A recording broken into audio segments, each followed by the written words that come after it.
নমস্কার বন্ধুরা।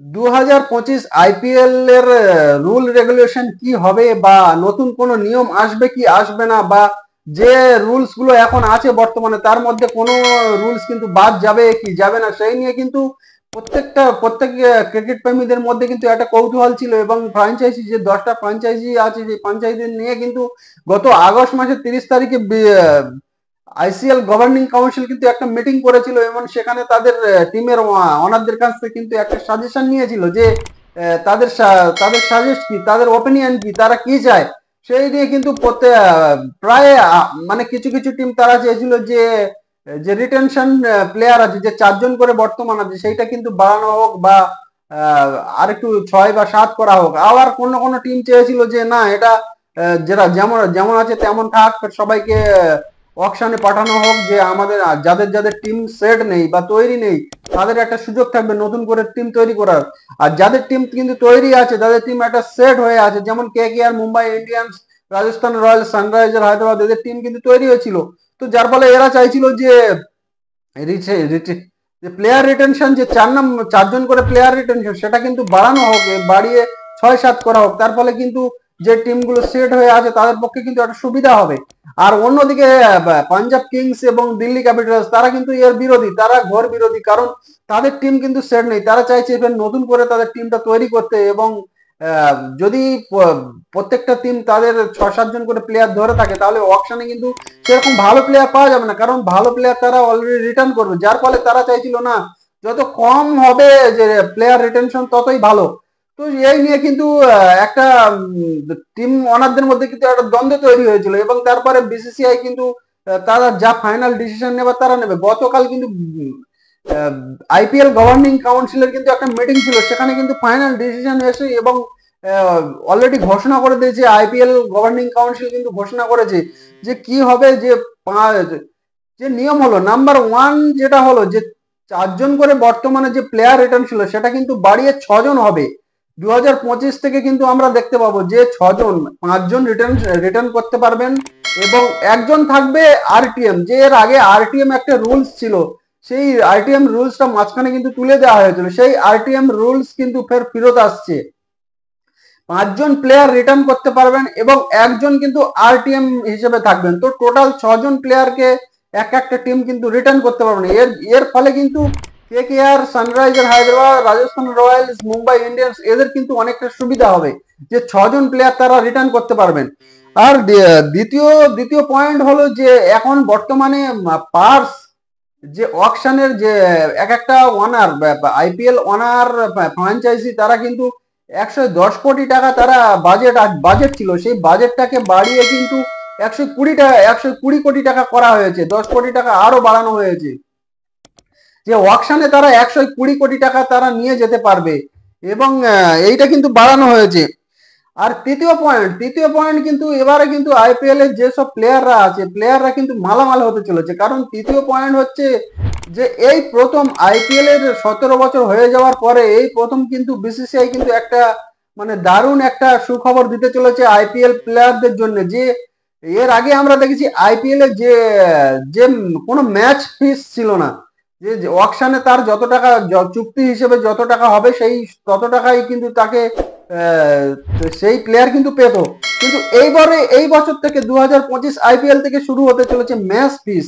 এর আগে আমরা দেখেছি ইন্টারন্যাশনাল ক্রিকেটে বা ঘরোয়া ডোমেস্টিক ক্রিকেটে কিন্তু ম্যাচ ফিস ছিল, যে প্লেইং ইলেভেনে যে প্লেয়াররা থাকবে তাদের জন্য একটা সুনির্দিষ্ট একটা ম্যাচ ফিস ছিল এবং তারা বার্ষিক একটা ইনসেনটিভ পেত।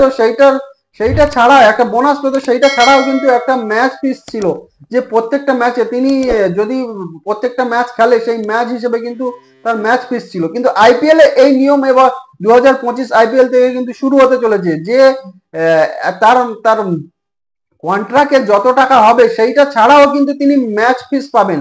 ম্যাচ ফিস 7,50,000, 7.5 লাখ রুপিস প্রত্যেক ম্যাচ পিছু কিন্তু পাবেন এক একটা প্লেয়ার, যদি তার প্লেইং ইলেভেনে তার জায়গা হয় বা ইম্প্যাক্ট প্লেয়ার যেটা থাকবে, ইম্প্যাক্ট প্লেয়ার সব মিলিয়ে 12 জন প্লেয়ার কিন্তু এক একটা টিমে 12 জন প্লেয়ার কিন্তু ম্যাচ ফিস পাবে। যে 7,50,000 রুপিস।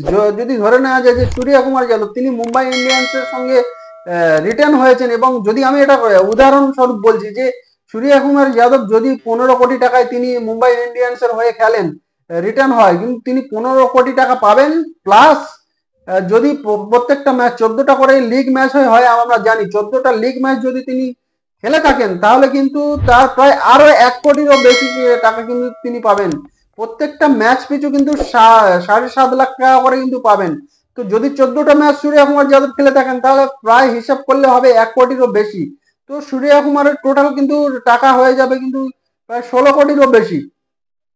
তো এই প্রথম কিন্তু আইপিএল এ যে ম্যাচ ফিক্স নিয়মটা চালু হতে চলেছে।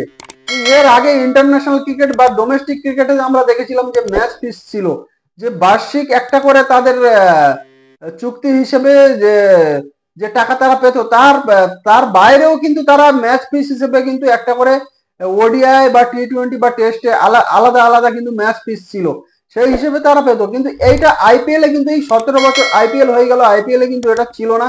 এই প্রথম কিন্তু বিসিসিআই আইপিএল এ এই নিয়মটাও চালু করতে চলেছে যে ম্যাচ ফিক্স থাকবে, যে কন্ট্রাক্টে তার অকশনে যত টাকা দাম উঠবে সেই দামের বাইরেও কিন্তু ম্যাচ ফিক্স হিসেবে যদি তিনি প্লেইং 11-এ খেলে থাকেন তাহলে কিন্তু সেই ম্যাচ ফিক্স হিসেবে কিন্তু 7.5 লাখ টাকা করে তিনি পেয়ে থাকবেন। এই একটা নতুন নিয়ম কিন্তু এই 2025 আইপিএল থেকে শুরু হতে চলেছে।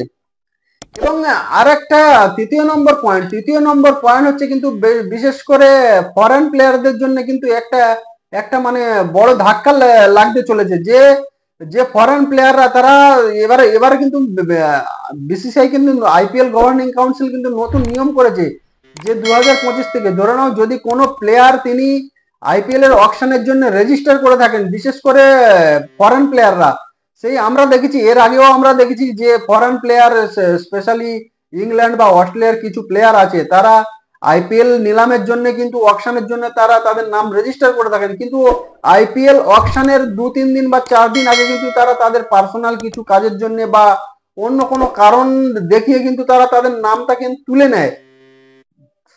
তুলে নিয়ে তারপরে আমরা দেখি যে তুলে নেওয়ার পরে হয়তো আইপিএল চলাকালীন বা আইপিএল শুরু হওয়ার কিছুদিন আগে কোনো প্লেয়ার যদি ইনজুরি হয়ে যায় সেই প্লেয়ারদেরকে ফের সুযোগ করে দেওয়া হয় তাদেরকে। কিন্তু এইবারে কিন্তু সেইটা হবে না, যদি আইপিএল নিলামে অকশনের জন্য যে প্লেয়ার কিন্তু নাম রেজিস্টার করে দিয়েছে, সে নাম রেজিস্টার করার পরে যদি দেখা যায় যে তিনি অকশনের 2-3 দিন বা 4 দিন বা 1 সপ্তাহ আগে তিনি তার নামটাকে তুলে নিলেন যে তিনি আর খেলতে চান না, কিন্তু এখানে কিন্তু বিসিসিআই কিন্তু একটা নতুন নিয়ম চালু করতে, তার জন্য কিন্তু 1 বছরের জন্য সাসপেনশন থাকবে।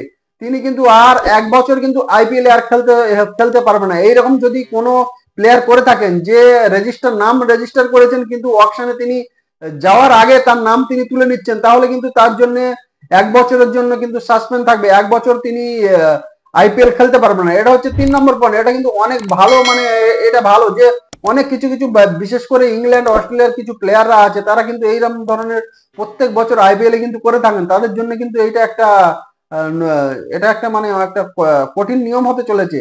চতুর্থ নম্বর পয়েন্ট কিন্তু খুব সুন্দর এই পয়েন্টটা হয়েছে, এটা কিন্তু অনেক আগে করা উচিত ছিল কিন্তু বিসিসিআই অনেক দেরি করে করেছে। এই পয়েন্টটা হলো যে কোনো প্লেয়ার যদি তিনি অকশনে তার নাম দিয়েছে, যে এর আগে আমরা দেখেছি স্টিভ স্মিথ ছিল এবং বেন স্টোক এবং আরো অনেক ফরেন প্লেয়ার, বিশেষ করে ফরেন প্লেয়াররা তারা কি করে যে অকশনে তাদের তাদের নাম ওঠে এবং তারা বিক্রিও হয়। তারা হয়তো যে প্রত্যাশা করেছিল তাদের হয়তো 5 কোটি 6 কোটি বা 10 কোটি টাকায় তাদের হয়তো বিক্রি হবে বা অপশন হবে, বিড হবে, সেই কিন্তু বিড না হওয়ার ফলে তাদের হয়তো কম টাকায় বা বেস্ট প্রাইস 2 কোটি বা 2.5 কোটি টাকায় বা 3 কোটি টাকায় তারা বিক্রি হলো, তারা কিন্তু সেখান থেকে খুশি হন না এবং তারা পরবর্তীতে দেখা যায় আইপিএল শুরু হওয়ার আগে কিন্তু তারা তাদের নাম তুলে নেয়, যে কোনো পার্সোনাল কাজ বা ব্যক্তিগত কারণ দেখিয়ে কিন্তু তারা তাদের নামটাকে তুলে নেয় যে তারা আর আইপিএল খেলতে চায় না। তাদের জন্য কিন্তু এইবারে নতুন নিয়ম এবং কঠিন নিয়ম চালু হতে চলেছে, যে সব প্লেয়াররা এইরকম ধরনের করবে যে নিলামে নাম ওঠার পরে অকশনে নাম ওঠার পরে তিনি বিক্রি হয়ে যাওয়ার পরে আইপিএল শুরু হওয়ার কিছুদিন আগে তিনি তার নাম তুলে নিচ্ছেন। এইরকম যদি কোনো প্লেয়ার করে থাকেন কিন্তু তার জন্য কিন্তু 2 বছরের জন্য সাসপেন্ড থাকবে, 2 বছর কিন্তু তাকে আইপিএল থেকে তাকে সাসপেন্ড করা হবে, 2 বছর কিন্তু আইপিএল এ কোনো টিম সেই প্লেয়ারকে কিন্তু নিতে পারবে না। এটা কিন্তু একটা ভালো নিয়ম, যে এটা আমরা দেখেছি বিশেষ করে অস্ট্রেলিয়া এবং ইংল্যান্ডের কিছু প্লেয়ার তারা করে থাকেন, তারা যে এক্সপেক্ট করে থাকেন যে তাদের হয়তো 10 কোটি টাকা বা 5 কোটি 6 কোটি সেই টাকায় তাদের হয়তো বিড লাগবে, কিন্তু সেই প্রত্যাশা কিন্তু পূরণ হয় না, যে হয়তো দেখা যায় সে বেশ পাইছে। এর আগে আমরা দেখেছি যে গত বছর দেখেছি যে স্টিভ স্মিথ তিনিও কিন্তু এই ধরনের করেছিলেন। তিনি প্রথমে নিলামে তার নাম রেজিস্টার করেছিলেন এবং তিনি হয়তো ভেবেছিলেন 5 কোটি 6 কোটি টাকায় তার বিক্রি হবে, কিন্তু সেটা হয়নি। তার মাত্র বেস্ট প্রাইস 2 কোটি টাকায় তিনি বিক্রি হয়েছিলেন, যার ফলে তিনি তারপরে কিন্তু তার নাম তুলে নেয় যে না আমি আর আইপিএল এ খেলতে চাই না। তো এর ফলে কি হয়, ফ্র্যাঞ্চাইজি টিমদের কিন্তু পক্ষে একটা মানে অসুবিধা হয়ে যায়, যে একটা তারা প্লেয়ার কিনে নিল, সেই প্লেয়ার পরে যদি না বলে দেয় তাহলে সেই ফ্র্যাঞ্চাইজিদের কিন্তু পক্ষে কিন্তু একটা মানে অসুবিধা হয়ে যায়। যার ফলে বিসিসিআই কিন্তু এবছর থেকে একটা ডিসিশন নিয়েছে, এইরকম ধরনের যেসব প্লেয়াররা করবে তাদের জন্য কিন্তু 2 বছর কিন্তু সাসপেন্ড থাকবে, 2 বছরের জন্য এইসব প্লেয়াররা আইপিএল এ আর খেলতে পারবে না। তো সাবধান, যদি সাবধান না হয় কিন্তু তাদের জন্য আইপিএল এ নো এন্ট্রি হতে চলেছে। এই নিয়মটা কিন্তু দারুণ নিয়ম, এটা অনেকে অস্ট্রেলিয়া, বিশেষ করে অস্ট্রেলিয়া আর ইংল্যান্ডের প্লেয়াররা করে থাকেন। তো এইটা অনেকটা ভালো হবে এইসব প্লেয়ারদের জন্য, জব্দ করার জন্য কিন্তু এই নিয়মটা খুব ভালো হয়েছে। এবং আরেকটা যে যে ভারতীয় প্লেয়াররা যারা ক্যাপ্ট প্লেয়ার, যারা ভারতীয় ন্যাশনাল টিমে খেলেছেন এবং ইন্টারন্যাশনাল ম্যাচ খেলেছেন, সেই সব প্লেয়াররা যদি 5 বছর ধরে ভারতীয় টিমে কিন্তু সুযোগ পাননি। যেমন ধরে নিন একজন অজিঙ্ক্য রাহানেকে যদি ধরি, প্রায় অনেক দিন হয়ে গেছে কিন্তু তিনি ভারতীয় টিমে কিন্তু সুযোগ পাননি। তো এই রকম ধরনের তিনি কিন্তু আগে ভারতীয় টিমের হয়ে অনেক ম্যাচ খেলেছিলেন। এই রকম প্লেয়ার যে আগে ভারতীয় টিমের হয়ে, ন্যাশনাল টিমের হয়ে কিন্তু খেলেছিলেন, ইন্টারন্যাশনাল ম্যাচ খেলেছিলেন, কিন্তু বর্তমানে বা 5 বছর ধরে, গত 5 বছর ধরে তারা কিন্তু কোনো ইন্টারন্যাশনাল ম্যাচ খেলতে পারেননি। সেই সব প্লেয়াররা কিন্তু তা আনক্যাপ্ট প্লেয়ারের খাতায় চলে যাবে। তারা কিন্তু ক্যাপ প্লেয়ার হিসেবে স্যালারি পাচ্ছেন এবং ক্যাপ প্লেয়ার হিসেবে তাদেরকে ধরা হয়, কিন্তু গত 5 বছর ধরে যদি তারা কোনো ইন্টারন্যাশনাল ক্রিকেটে যদি খেলতে না পায়, তাহলে কিন্তু তাদের এই 5 বছর পরে কিন্তু তাদেরকে ক্যাপ প্লেয়ারের খাতায় কিন্তু পড়ে যাবে তারা। এই একটা নিয়ম আছে। এবং আরেকটা যে ইম্প্যাক্ট প্লেয়ার নিয়ে কিন্তু অনেক কথা চলছিল, যে ইম্প্যাক্ট প্লেয়ার রুলসটা তুলে দেওয়া হবে, যে ইম্প্যাক্ট প্লেয়ার এটা ভালো নয়, এতে কিন্তু অলরাউন্ডার কম হয়ে যাচ্ছে। তো এটা কিন্তু অনেকে অনেক কথাই বলেছিলেন, কিন্তু বিসিসিআই কিন্তু এখানে না বলেছে যে 2027 পর্যন্ত ইম্প্যাক্ট রুলসটা থাকবে। তো এই হচ্ছে কি নিয়ম, এই নিয়মের এই নিয়মগুলো কিন্তু গতকাল আইপিএল গভর্নিং কাউন্সিলের বৈঠকে এই নিয়মগুলো হয়েছে এবং অফিসিয়ালি এটাকে ঘোষণা করে দেওয়া হয়েছে। তো এর ফলে কিন্তু কিছু কিছু নিয়ম আছে, এর মধ্যে অনেক প্লেয়াররা কিন্তু সুবিধা পাবে, যে ম্যাচ ফিস হয়ে গেছে, ম্যাচ ফিসের ফলে কিন্তু অনেক প্লেয়াররা তারা মালামাল হয়ে যাবে, যে টাকার অঙ্কটা তারা পায়, তারা সেটা কিন্তু অনেকটা বেড়ে যাবে।